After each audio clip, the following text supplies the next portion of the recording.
Greetings, noble knights, it is I, Blaze Templar, with Week 7's analysis. It's not a draft analysis, but it is an analysis. So let's get started, shall we? Now, this week, we have a couple of games of note. Unfortunately, Dallas and New England, I don't think are going to be competing anymore. So that does mean that Chicago and Colorado, which are supposed to be playing Dallas and New England, basically have a free game this week, meaning Chicago will go 2-5 and Colorado will go 3-4. That will make Dallas slip down to the 7th place position. New England will stay in 8th, and Chicago will move up to 6th as Colorado stays in 5th. Just immediately. But as for the games that actually will be played, it will be Nebraska Neuverns against the California Cleffas and Cleveland Crocodiles against the New York Blazekins.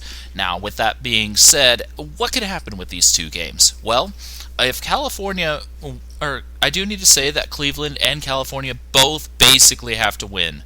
They need these wins desperately to stay in this week. If they go to the 4-3, it will be very, very difficult for them in the remaining weeks to catch up, especially if Nebraska and New York continue to basically dominate as much as they are. Now, that being said, if Cleveland manages to beat New York, that will help give Cleveland a lot more momentum and possibly mean for New York that they slip to 3rd, but I don't see it.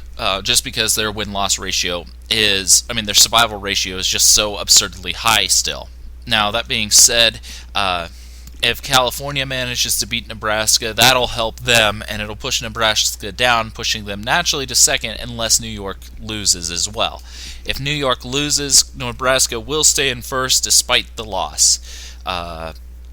So it depends on basically who wins. Is it the top team or the underdog coming in that wins this week? Because if the underdogs win both games, there will be a pretty dramatic shift, and it'll be more in the Cleveland-California favor. Not necessarily enough to shift the positions too much, but enough to give them momentum and help kind of cripple the upwards going on with like Nebraska and New York. So they need these wins. They need them to slow down Nebraska and New York. If they lose, it'll just put Nebraska and New York that much further ahead. So basically, on the other side, Nebraska needs to win to keep their forward momentum going. I hate that phone right now. Sorry. To keep their forward momentum going. And same with New York. If New York loses, they risk going to 3rd or even 4th, depending on how the rest of the games shape up. So none of these 4 teams can really afford to lose at this point. I know that's really kind of an obvious, but we're at the do or die point, really. Is it possible that California and Cleveland could lose this week and then come back and one of them win? Yes, but we have to take into note that both Nebraska and New York have, I think, 2 more upcoming games that are basically written off as wins thanks to Dallas and New England, which means, say Nebraska wins this week, that'll mean 7-0 plus 2 more wins, that's 8. They'll be up to 8, which means over half of the season is already just basically naturally won for Nebraska, and that'll be very difficult. And New York will have half the season won just for free, basically, due to the 2 upcoming games that they still have remaining with Dallas and New England. So that is something that they have to keep in mind, and that means they'll have to find a way to crack the momentum of these 2 teams before it gets too much further. Now, that being said, do I think that Cleveland and Nebraska are or Cleveland and California are out of this? Absolutely not. Even if they do lose this week, which would really hurt, it doesn't necessarily mean that they're completely out of it. It does mean, though, that the top teams need to lose 3 times. New York 2 more times, Nebraska 3 more times, even if they lose this week. So that means um,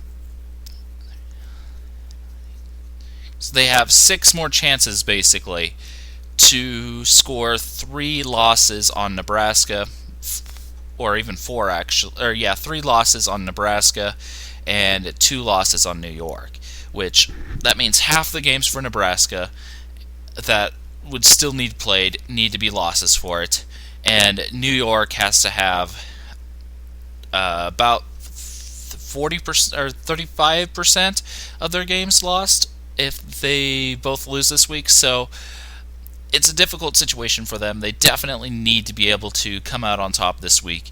And yeah, that's kind of what I have for you this week. So we are at that very difficult point, and with just the sheer momentum that Nebraska and New York have gotten, it's going to be hard. It's going to be hard for any other team to catch up at this point.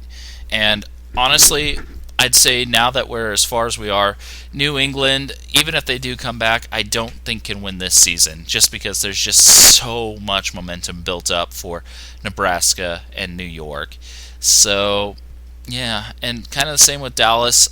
Chicago, if they win the rest of their games and Nebraska/New York loses the rest of their games, maybe they could take a first place position, or they could be the dark horse upsetter. So at this point, I think they will be trying to get just the dark horse upsets.